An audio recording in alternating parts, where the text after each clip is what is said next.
A very good day to you, dear students. मैं आपका instructor हूं और मेरा नाम सैयद ज़की अहमद है. You can see my photograph here on the slide also. आज आपको मैं अकाउंटिंग पर बेसिक्स दे रहा हूं और इसी तरह इसमें एडवांस भी आगे जाते जाते दूंगा. तो ये बेहतर होगा कि आप ये सारा लेक्चर जो है आखिर तक पूरा सुने, क्योंकि ये लेक्चर जो है उसका बुनियाद है आगे जो आ रही है एडवांस अकाउंटिंग. मेरे चैनल को सब्सक्राइब करें ताकि आपको और एडवांस लेक्चर्स मिलते रहें इन फ्यूचर. बेल का बटन दबाना मत भूलें.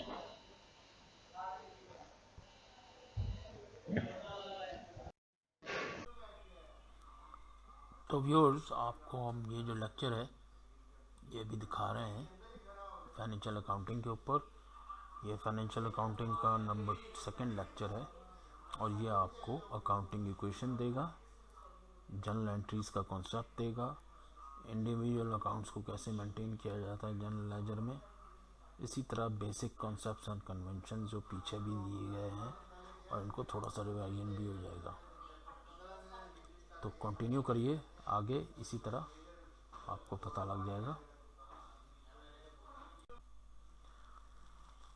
तो आपको थोड़ा कॉन्सेप्ट दे दें. हमारी अकाउंटिंग इक्वेशन जो है वो basically it stands the same. Assets equals to liabilities plus stakeholders equity. आप देखेंगे कहीं भी पोजीशन हो, जो भी ट्रांजैक्शन होगी, ये equality will remain as it is. तो अब आपको टोटल ट्रांजैक्शंस के बारे में बता दें. वो ये ट्रांजैक्शन ये है, सोनिया ने एक बिज़नेस स्टार्ट किया जिसका कैश 25,000 रुपये डाल के और कैश डिपॉजिटेड बैंक में 15,000. और तीसरी ट्रांजैक्शन है purchase good worth of 4,000 by cheque. Similarly purchase equipment of ₹2,500, sold goods for cash ₹1,200 जिनकी कॉस्ट 1,000 रुपये थी. सोनिया ने कुछ पैसे निकाले 3,000 रुपये अपने यूज़ के लिए. उसने सैलरीज पे की, 7 ट्रांजैक्शन 2,500 रुपीज़ और ऑफिस रेंट 1,200 रुपये पे किए. टेलीफोन बिल 2,000 रुपये का बाय चेक पे किया गया. Purchase goods worth of ₹3,000 on credit. तो इनको हम इसी तरह बैलेंस करेंगे अगले पेज पे या अगली स्लाइड पे, और आप देखेंगे equation will always remain the same.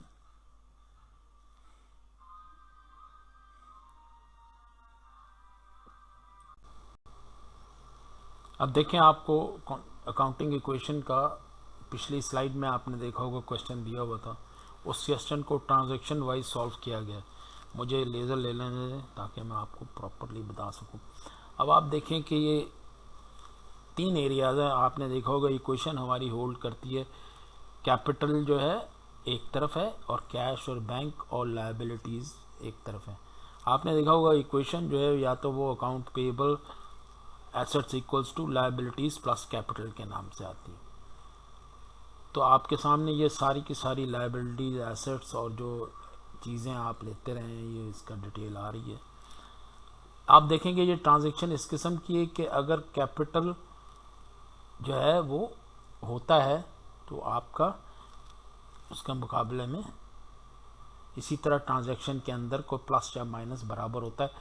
ये इक्वेशन बैलेंस रहेगी हमेशा, यानी कैपिटल प्लस अकाउंट पेएबल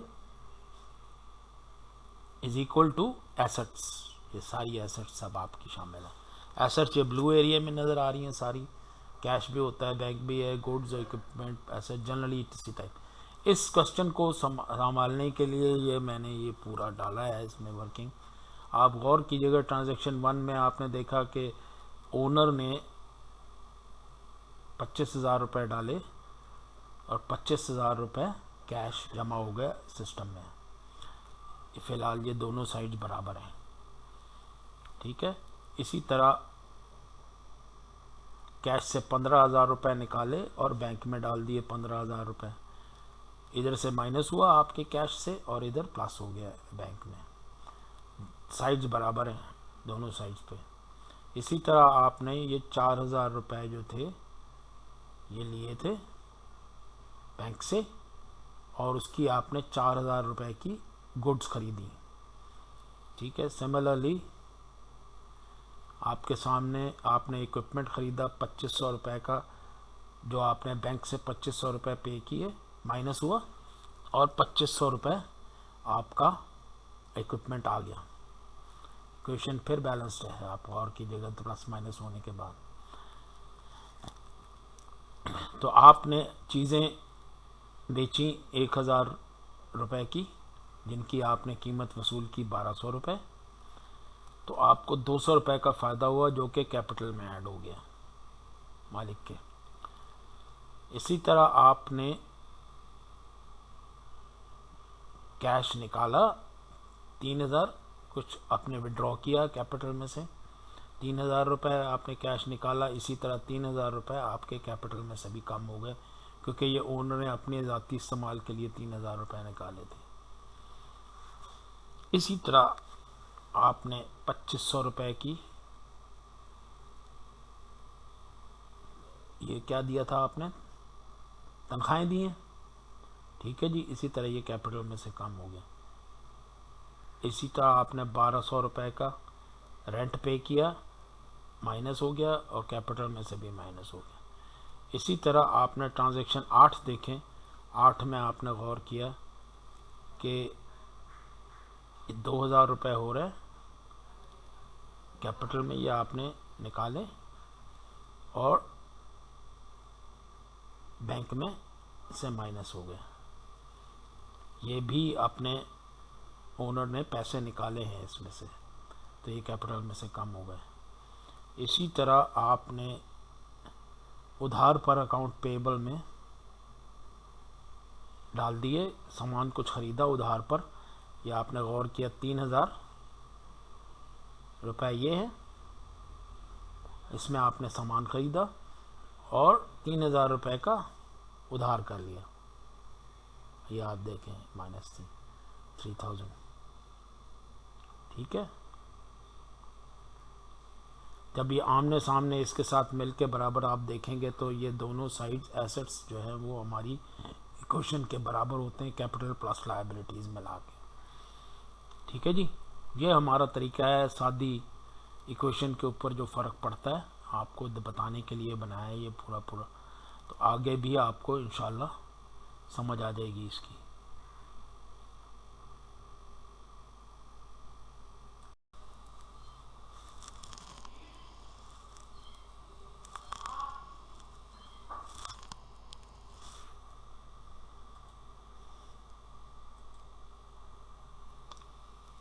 जनाब इसमें पोजीशन में आपको जो हम दिखा रहे हैं, ये एक जो दूसरा तरीका है हमारा पोस्टिंग का सिस्टम है अकाउंटिंग का, उसका तरीक़ेकार समझाना शुरू कर रहा हूँ अब आपको।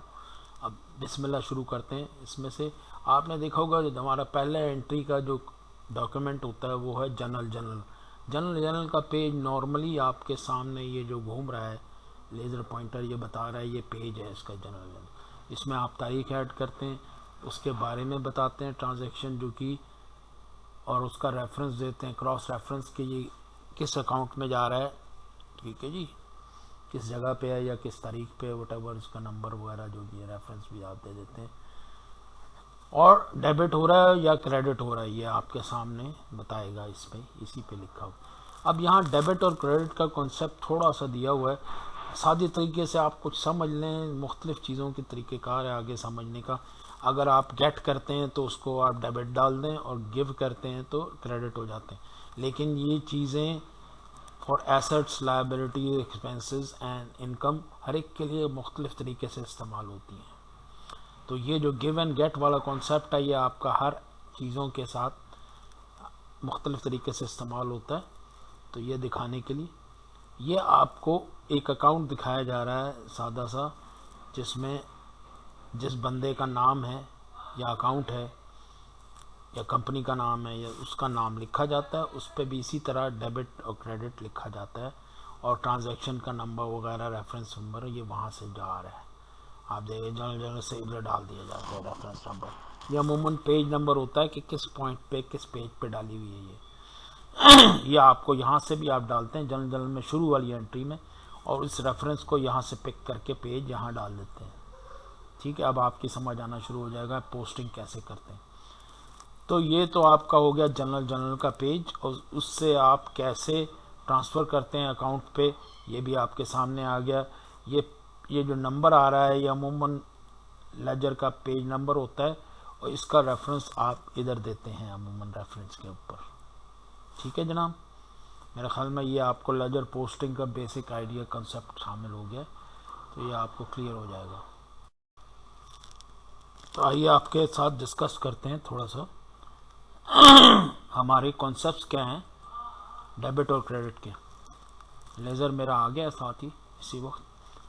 चलें जी, हमारे कॉन्सेप्ट किस तरह किए जाएं डेबिट्स और किस तरह क्रेडिट किए जाएं, इनके असूल क्या हैं, ये बताने के लिए आपको मैं नीचे लिख रहा हूँ। अगर आपके एक्सपेंस को खर्चा होते हैं या एसेट्स को आप ख़रीदते हैं तो आप डेबिट करते हैं अकाउंट को, जो भी हो एसेट। अगर कैश है तो कैश बैंक डेबिट हो जाएगा, बैंक है तो बैंक डेबिट हो जाएगा, मशीन है तो मशीन डेबिट हो जाएगा। सही है। इसी तरह क्रेडिट करते हैं, या आप पैसे जिसको दूसरी पार्टी को देते हैं वो कैश क्रेडिट हो जाता है, या पेएबल या जिसका उधार देना है अगर आप नहीं कैश पे करते तो फिर आप उसका उधार रखते हैं, तो ये अकाउंट खुल जाते हैं। ठीक है। इसी तरह जब लायबिलिटीज़ और प्रॉफिट्स जब होते हैं तो आप ऑलवेज क्रेडिट करते हैं अकाउंट को, और डेबिट करते हैं उसके दूसरे रेलेवेंट अकाउंट से जो उससे रिलेटेड हो। ठीक है जी। डेप्रिसिएशन भी इधर यूज़ होता है। डेप्रिसिएशन कुछ नहीं होता, आपको पता है जब एक एसेट है जो आपके पास 6-7 साल इस्तेमाल होनी है तो उसको आप 6-7 साल में आहिस्ता आहिस्ता डिप्लीशन का खर्चा डालते हैं उसका, यानी वो 6-7 साल में राइट ऑफ होती है, यानी पूरा का पूरी एकदम नहीं राइट ऑफ हो जाती उसी साल में। तो एक्सपेंस आप क्रिएट करते हैं डेप्रिसिएशन एक्सपेंस का, और उसके कॉरस्पॉन्डिंग अलाउंस फॉर डेप्रिसिएशन उस एसेट का, फिक्स एसेट का आप क्रिएट करते हैं। ये अलाउंस फॉर डेप्रिसिएशन अकाउंट जो है ये एंड तक रहता है, और ये जब एसेट बेची जाती है या स्क्रैप की जाती है तो उसके साथ ही ये ख़त्म किया जाता है अलाउंस फॉर डेप्रिसिएशन अकाउंट। ठीक है जी। अब आपको थोड़ा बहुत बिस्मिल्लाह हुई है कॉन्सेप्ट की, तो मैंने आपको थोड़ा समझाया है, आगे चलते जाएं, आहिस्ता आहिस्ता समझ आता जाएगा।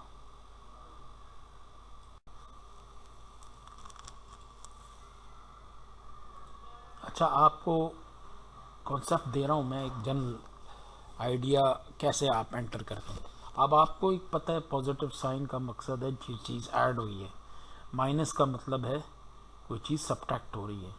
ये नीचे लिखे हुए हैं, एडिशन में प्लस लिखा जाता है और कम होते में माइनस लिखा जाता है। ये कॉन्सेप्ट आप इधर याद रखें।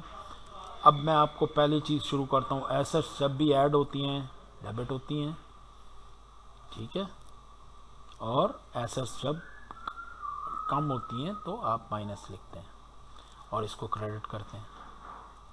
इसी तरह लायबिलिटीज़ जब ऐड होती हैं तो क्रेडिट होती हैं, जब कम होती हैं तो डेबिट होती हैं। प्रॉफिट का भी यही है। प्रॉफिट का उलट जो है वो लॉस होता है। अगर प्रॉफिट जो है होता है ऐड होता है तो आप क्रेडिट करते हैं, और अगर लॉस होता है तो आप माइनस करते हैं। ठीक है ना जी। इसी को रिवर्स इसी पोजीशन में लिख लें, तो लॉस जब होता है तो ऐड होगा डेबिट जब बढ़ता है, इसी तरह लॉस अगर कम होता है जिसका मकसद प्रॉफिट होता है तो वो क्रेडिट होता है। यानी आपके सामने कम हुआ तो जाहिर बात है आपको प्रॉफिट हुआ, तो ये आपका प्लस आ रहा है इधर। सिमिलर कैपिटल के साथ भी यही हम करते हैं। कैपिटल के साथ जब भी एडिशन हो तो क्रेडिट किया जाता है, और कैपिटल कम हो या निकाला जाए पैसा तो माइनस लिखा जाता है और डेबिट किया जाता है। ये प्रिंसिपल आपके लिए टेबल है basically, just for the quick reference. याद रखें डेबिट और क्रेडिट वाला तरीका क्या है।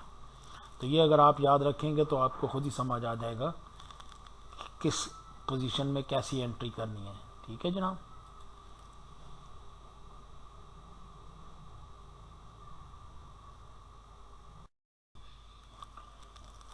अच्छा, एक एक करके हम सारी एंट्रीज के ऊपर इस वक्त आ जाते हैं आपको समझाने के लिए। एक एक एंट्री का कैसा तरीका होता है कुछ थोड़ा सा आपको गाइडेंस दे देते हैं। इस पोजीशन में आप गौर कीजिएगा, ये एक्सपेंस एंट्रीज हो रही हैं। एक्सपेंस एंट्रीज में नॉर्मली आप एक्सपेंस को डेबिट करते हैं और क्रेडिट करते हैं या तो कैश अकाउंट को या बैंक अकाउंट को। अब यहाँ से यहाँ पे एंट्रीज हो रही हैं आपके सामने एग्जांपल के तौर पे।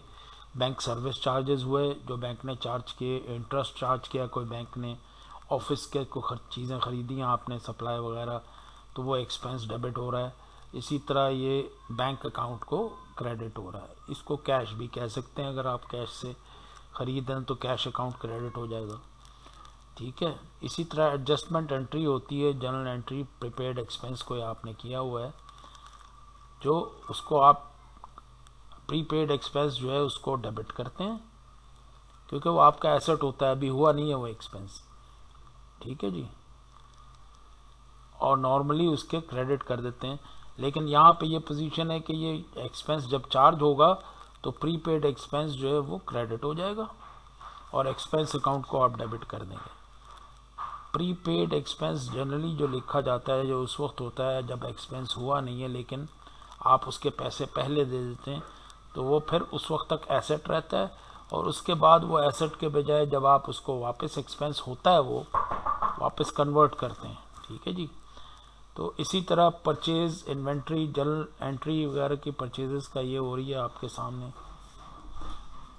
हाँ, उसकी एंट्री के अंदर आपने इन्वेंट्री अकाउंट जो है वो डेबिट करना है जब आप चीज़ें खरीद रहे हैं। जैसे एग्जांपल के तौर पे आपने 90,000 या 10,000 की कैश पे ली और 80,000 की चीज़ें उधार पे ली, तो आपने इन्वेंट्री जो है वो 90,000 पे डेबिट कर दी और कैश अकाउंट पे आपने 10,000 क्रेडिट कर दिया जो आपने दिया, और अकाउंट जो आपने देना है और लाइबिलिटी क्रिएट की है वो भी 80,000 आपने क्रेडिट कर दिया। तो this is the way normally to do these entries. ठीक है जनाब। अच्छा, अब आपको पता है फिक्स एसेट्स क्या होती हैं। फिक्स एसेट्स वो होती हैं जिनकी लाइफ आपकी कंपनी में या ऑर्गेनाइजेशन में 1 साल से ज़्यादा हो, यानी आप 5 या 4 साल के लिए कोई गाड़ी लेते हैं तो वो इस्तेमाल में रहती है कंपनी के, तो अब पहले साल में उसको एक्सपेंस आउट नहीं कर सकते उनका। अगर वो 5 साल की उसकी एक्सपेरिमेंटल लाइफ है जो आपने एस्टिमेट की है, तो उस 5 सालों में वो हौले हौले करके उस एसेट की वैल्यू जो है वो डिप्लीट करेगी और आप उसको एक्सपेंस आउट करते रहेंगे हर साल के साल। यानी अगर 5 साल की लाइफ है तो 5 हिस्सों में तोड़ेंगे उसकी प्राइस को और हर साल उसको एक साल का एक्सपेंस आउट कर देंगे और उसके मुकाबले में, ठीक है जी, जब करते हैं तो ये तो आपको मैंने पहले भी बताया। अब इसके साथ जब फिक्स एसेट्स ख़रीदते हैं तो आपका क्या एंट्री होगी, तो फिक्स एसेट्स ख़रीदने में आपकी मशीनरीज जो है अकाउंट वो हो जाता है डेबिट। ठीक है जी, जैसे यहाँ हो रहा है 100,000 का। इसी तरह आपने अगर तो पैसे देने हैं, लायबिलिटी है बाद में, तो 100,000 अकाउंट पेबल में आ जाएगा, या आप इन कैश देते हैं तो फिर कैश आ जाएगा अकाउंट पेबल की जगह। इसी तरह यहाँ परचेज इक्विपमेंट हुआ 600,000 इन कैश, तो आपने इक्विपमेंट को किया debit as a fix asset और कैश को आपने कर दिया क्रेडिट। ठीक है। अब यहाँ ये एक आपको एसेट्स की डी रिकग्निशन एंट्री बता रहा है। आपको पता है फिक्स एसेट्स के साथ आप जब एंट्री करते हैं तो डेप्रिसिएशन एक्सपेंस करके और एक्यूमुलेटेड डेप्रिसिएशन करके क्रेडिट कर देते हैं। जब डी रिकग्नाइज करना होता है, जैसे आपने फिक्स एसेट्स को स्क्रैप करना है या उसको बेच देना है, जो भी वैल्यू आपके पास है अवेलेबल, तो उसको फिर आप करते हैं डी रिकग्नाइज। इस फिक्स एसेट को आप रिमूव करते हैं, ठीक है जी, और एक्यूमुलेटेड डेप्रिसिएशन अकाउंट को डेबिट कर देते हैं क्योंकि ये क्रेडिट में चल रहा होता है पहले से, और फिक्स एसेट को क्रेडिट कर देते हैं। यानी जब आप उसको स्क्रैप कर दें या कहीं बेच दें तो उस फिक्स एसेट्स को आप वो कर देते हैं। इसमें ये चांस होता है कि या तो आपकी कीमत, आपकी एस्टिमेटेड वैल्यू जो लगी हुई है उस वक्त डेप्रिसिएशन से, जो रिमेटेड साल्वेज वैल्यू है वो कम या ज़्यादा हो, तो उस हालत में आपको गेन भी हो जाता है और कभी कभी लॉस भी हो जाता है। ठीक है जनाब।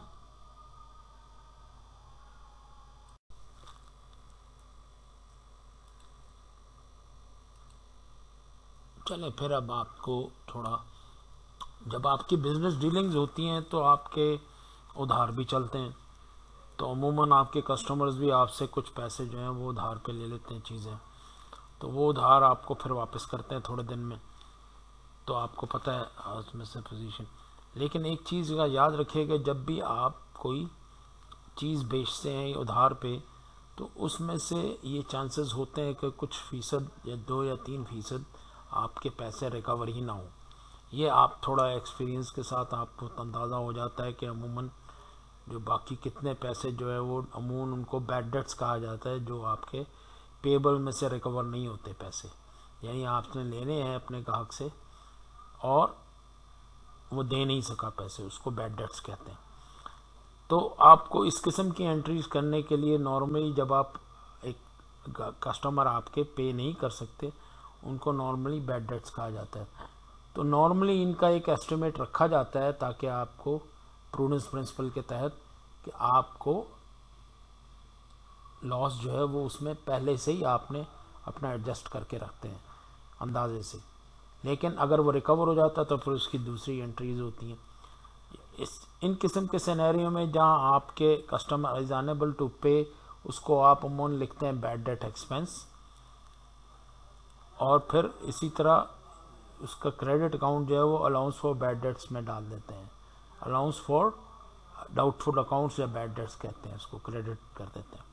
अब देख रहे हैं यहाँ एंट्री अगर 25,000 आपने एंट्री की, ये उम्मीद है आपको कि ये रिकवर नहीं होंगे, अलाउंस फॉर बैड डेट्स भी डाल दिया।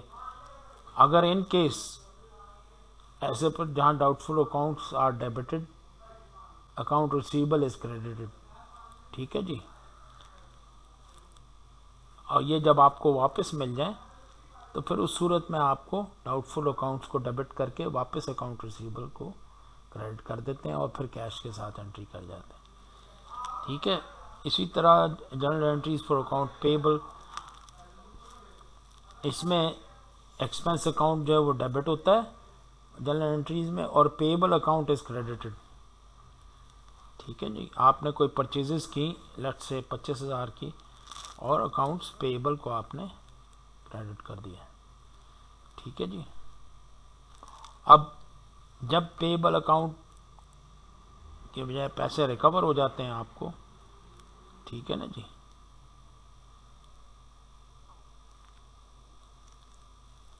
अकाउंट पेबल इज डेबिटेड और कैश अकाउंट इज क्रेडिटेड। जब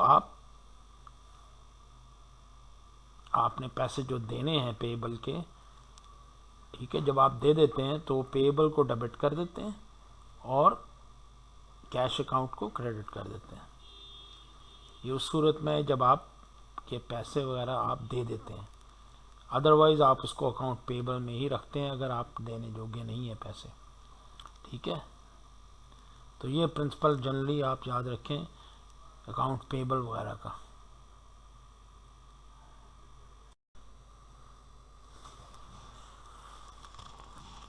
अच्छा, एक और पोजीशन इस वक्त आपके सामने लाता हूँ मैं एंट्रीज में।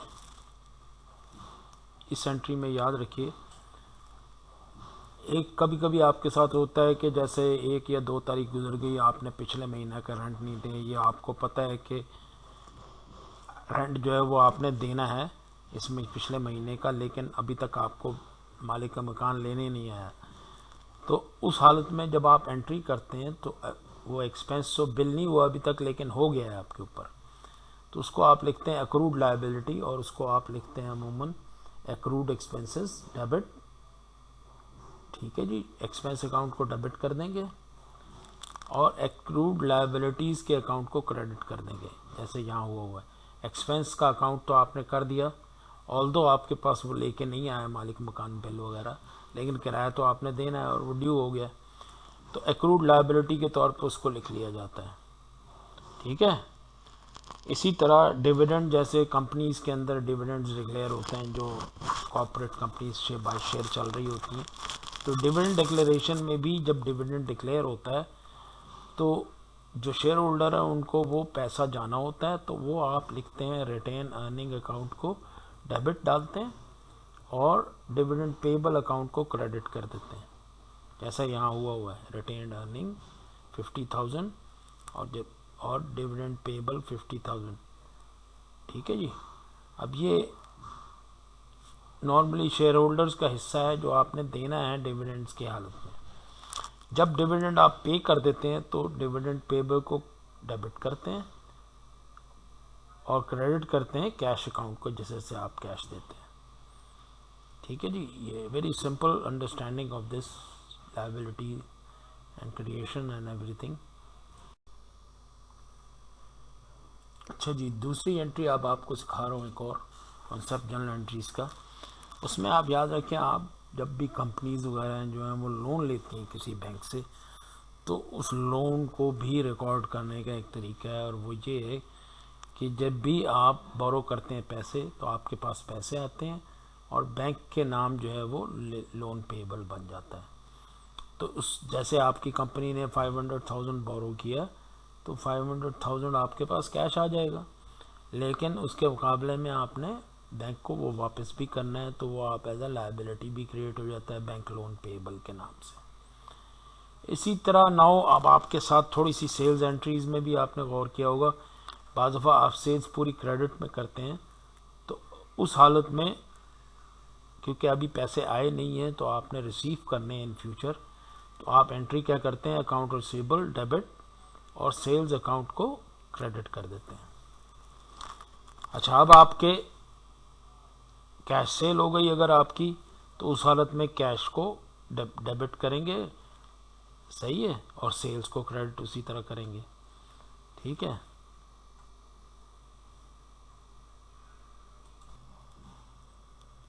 यही आपकी ट्रांजैक्शंस कुछ मैं दिखा रहा हूँ यहाँ पे, ये आप गौर कीजिएगा।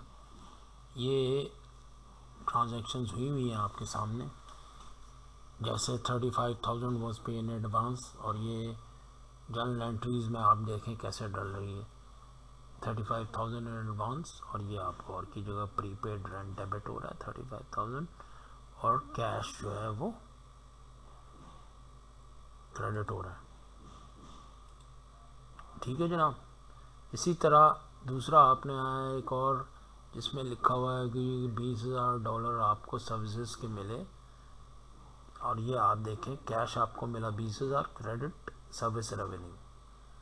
इसी तरह तीसरी आपने देखा ट्रांजैक्शन क्या हुई, 4,000 आपको एडवांस पेमेंट मिली कस्टमर से, यानी एडवांस मिले हैं कुछ, तो आप इधर लिखेंगे कैश आए 4,000, और अनअर्न रेवेन्यू, अनअर्न यानी मकसद ये कि अभी तक इसको कमाया नहीं किया, लेकिन ये आप सर्विस देंगे तो कमाया जाएगा। ठीक है, इसी तरह मिसलेनियस एक्सपेंस डेबिट 3,000 और कैश 3,000। तो ये है जनरल एंट्री जनरली करने का तरीका। आगे और आपको प्रैक्टिस क्वेश्चन कराता हूँ। ये अब आपके सामने ट्रांजैक्शन वाइज डेट वाइज जैसे जनरल में एंट्री की जाती है उस तरीके से मैंने एंट्री की हुई हैं। ये आप देखिएगा तारीख वाइज फरवरी 4, 2019 को आपने मटेरियल ख़रीदा 50,000 का, डेबिट परचेजेस और कैश अकाउंट क्रेडिट कर दिया है, और इसको थोड़ी सी नरेशन लिख दी कि ताकि आपको पता रहे कि ये क्या हुआ था खर्चा। इसकी नरेशन थोड़ी सी नीचे लिखी जाती है हमेशा हर ट्रांजैक्शन के नीचे। तो ट्रांजैक्शन 2 आपके सामने हुई, तो उसमें आपने फरवरी 10 को 2019 को पेन सेल किए 180,000 रुपए के या डॉलर के, तो आपके पास कैश आया, कैश अकाउंट 80,000 और सेल्स अकाउंट क्रेडिट हुआ 80,000। थोड़ी सी नरेशन आपने नीचे लिख दी कि जी सेल जो आपने बेचे 80,000 की सामान। इसी तरह ट्रांजैक्शन थर्ड भी यही है, फरवरी 28 को हुई और 2019 को इनकर हुई, एक्सपेंस किया आपने कुछ खर्चे 5,000 रियाल के, तो एक्सपेंसेस अकाउंट डेबिट हो गया, कैश अकाउंट क्रेडिट हो गया 28 फरवरी। आपने गौर किया, ये जनवरी का एग्जैक्ट तरीका है जो आपके सामने आ रहा है। अब ये वो एक्सपेंसेस हैं जो की नरेशन भी लिख दी उन्होंने नीचे के, जी आपने कुछ खर्चे किए थे। अब इनके साथ थोड़ी थोड़ी रसीदें भी लगती हैं हर ट्रांजैक्शन की, जब आप वाउचर्स बनाते हैं इनके, तो इस रेफरेंस के पॉइंट से आपके साथ आप इनकी रसीदें ये वो सारी चीज़ें लगाते हैं अकाउंट्स में। ठीक है जनाब। इसी तरह ट्रांजैक्शन 4 फरवरी 28 को हुई 2019 में, और आपने फर्नीचर ख़रीदा 70,000 का, तो आपने किया 28 फरवरी डेट। ठीक है जी, let's take the ledger now for your ease. तो आपने ट्रांजेक्शन 28 फरवरी को फर्नीचर अकाउंट में डेबिट किया 70,000 और कैश आपका गया है 70,000 जो आपने कैश में खरीदा था। इसका थोड़ी सी नरेशन लिखी हुई है डिटेल, या आपके सामने के फर्नीचर परचेज वर्थ ₹70,000। ठीक है जी। अब ये ट्रांजैक्शंस कुछ आपके सामने और मैंने डाल दी डेट वाइज, इनकी वर्किंग अगले पेज पे या अगली स्लाइड्स पे हुई भी होगी, आपको मिल जाएगी। ठीक है जी, मैं आपको थोड़ा दिखा रहा हूँ ये ठीक है, हर ट्रांजैक्शन जो हुई है इंडिपेंडेंटली ये आपके सामने इसकी वर्किंग भी आ रही होगी। अब मुझे बताने की ज़रूरत नहीं है, मैं सिर्फ आपको रीड थ्रू करा रहा हूँ कि आप रीड कर लें ये ट्रांजैक्शंस और आगे इनकी वर्किंग देखते रहें। वो भी मैं आपके लिए बोलूँगा नहीं, अब आप खुद देखिएगा कैसे हुई हैं ट्रांजैक्शंस। ठीक है, जितना बोलने वाला टाइम था वो मैंने पहले कर लिया। ठीक है जनाब। Now all these transactions date wise have been recorded here, debit credit along with the narrations. You have the date column here, particulars where you enter the debit or credit account name or whatever. Then you have debit or credit. It is done here date wise. Now narration is also given here.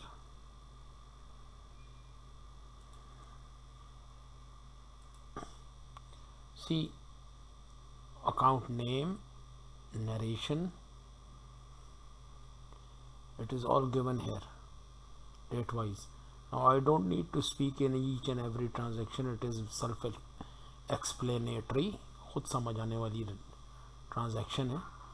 आपको आप slide से compare करें date wise और आपको उसके debit और credit along with narration भी मिल जाएगा। ये यहाँ पे ये सिर्फ प्रैक्टिस क्वेश्चन है।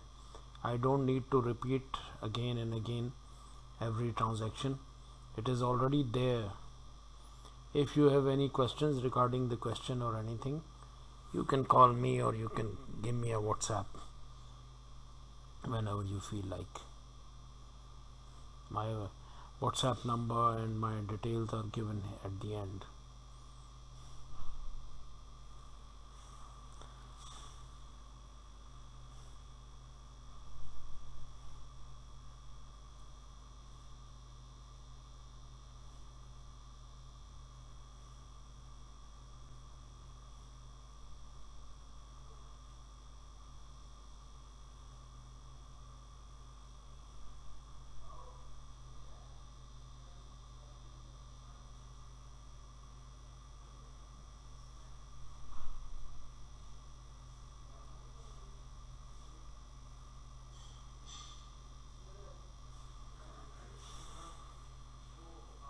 These are just practice questions, आपकी प्रैक्टिस के लिए हैं सारे क्वेश्चंस।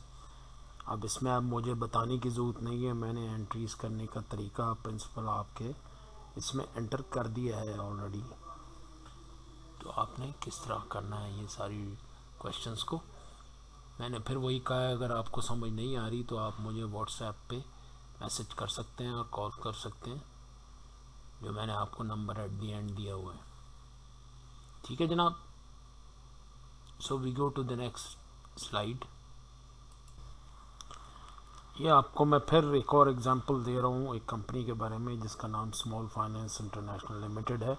लिमिटेड का मतलब यही है, it is limited by shares, यानी शेयर होल्डिंग है, इनकॉर्पोरेटेड कंपनी है जिसमें शेयर आपके मेन वो हैं। तो ये इनकॉर्पोरेट हुई अप्रैल 2019 में और इनिशियली इसका कैपिटल 10,000 का कॉमन स्टॉक का था, जो कि $10 ईच के थे। अब इस दरमियान में जो ट्रांजैक्शंस हुई वो सारी आपके सामने दी हुई हैं, मैं इसके सामने रखता हूँ, मैं पढ़ नहीं रहा, आप खुद पढ़ लें इसको और इस एग्जांपल्स को देखें। वर्किंग इसकी अगले पेज पे दी हुई है। राइटिंग आपको थोड़ी सी स्मॉल लगेगी क्योंकि मेरी कोशिश यही है कि ये सारा का सारा एक ही पेज पे आ जाए, 2 स्लाइडों में बांटने की ज़रूरत नहीं है। इसी तरह ये ट्रांजैक्शंस की वर्किंग अगले पेज पे हुई है। इस क्वेश्चन के बारे में भी अगर आपको कोई क्वेरीज या क्वेश्चन हो, व्हाट्सएप का मेरा ईमेल दिया हुआ है, और इसी तरह व्हाट्सएप का नंबर भी दिया हुआ। फाइनेंशियल अकाउंटिंग के इस लेक्चर के बारे में कोई इन्फॉर्मेशन लेनी हो तो आपको ये सारी डिटेल मेरे व्हाट्सएप नंबर जो कि इस लेक्चर के एंड पे दी हुई है उस पर मिल जाएंगी। कोई अगर आपको इन्फॉर्मेशन या कमेंट्स देने हैं तो भी आप पास कर सकते हैं। ठीक है जी। मेरे इससे अगला एडवांस लेक्चर भी इसके बाद आएगा और मेरे चैनल पर निगाह रखिए, आपको कॉन्स्टेंटली चैनल्स की इन्फॉर्मेशन मिलती रहेगी, नई नई लेक्चर्स और डिटेल्स की।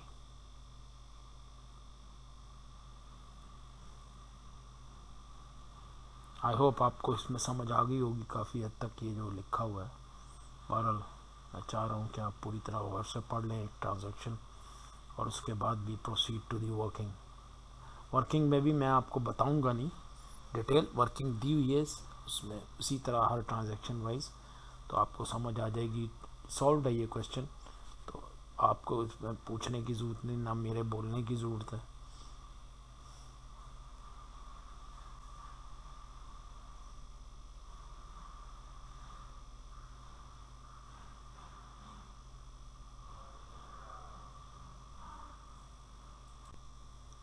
आपसे पिछली स्लाइड्स में जो आपने क्वेश्चन देखा था ये उसकी सारी वर्किंग दी हुई है ट्रांजैक्शन वाइज।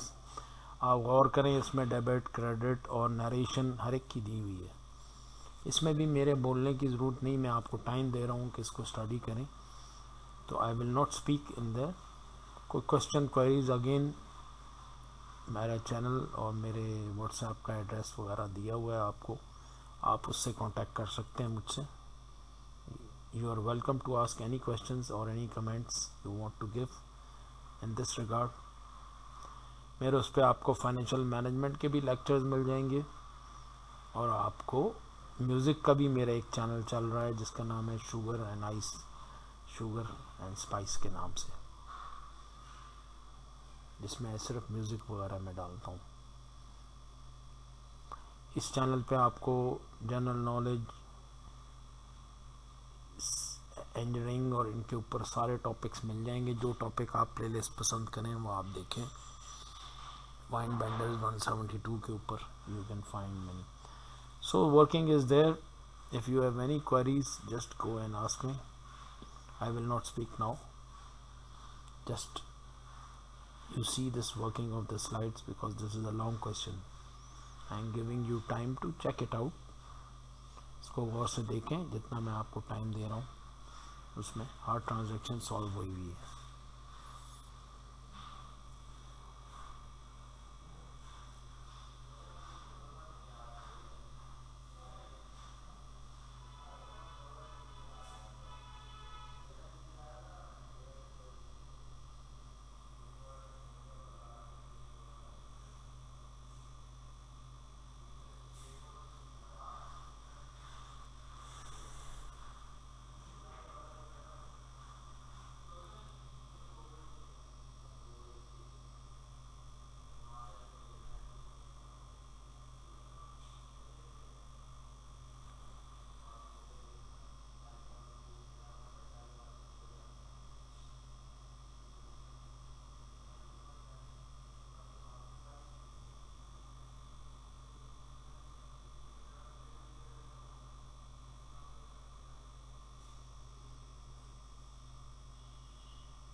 वालेकुम अस्सलाम।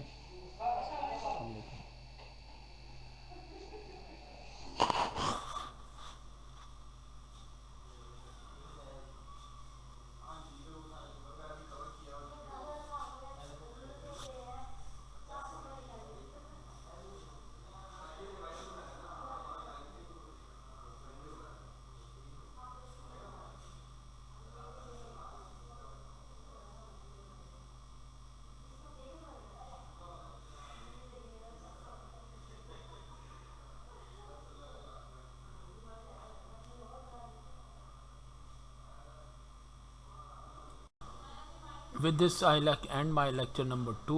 In the third lecture, financial accounting lecture, we'll have posting from journal to the ledger T accounts, trial balance, along with some concepts basically. So this is a posting technique given here. So I will teach everyone from posting from journal to the ledger T accounts, trial balance coming up, and your later on we'll make balance sheet, P&L, and so for my further advanced lecture, keep in touch with my channel. You will get news for when I post my third lecture.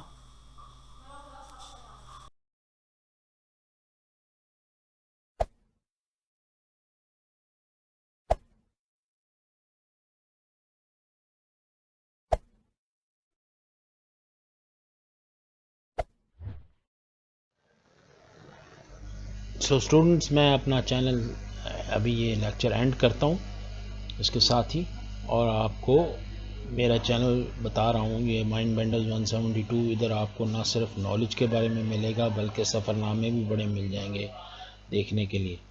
तो इसको ज़रूर subscribe करें और इन videos को usually full आखिर तक देखा करें ताकि वॉच टाइम आपका आए और आपका इम्पोर्टेंट लेक्चर्स आपको पता लगें आगे क्या आ रहे हैं, क्योंकि वो एंड पे मैं अमूमन बता रहा होता हूँ लेक्चर्स के बारे में।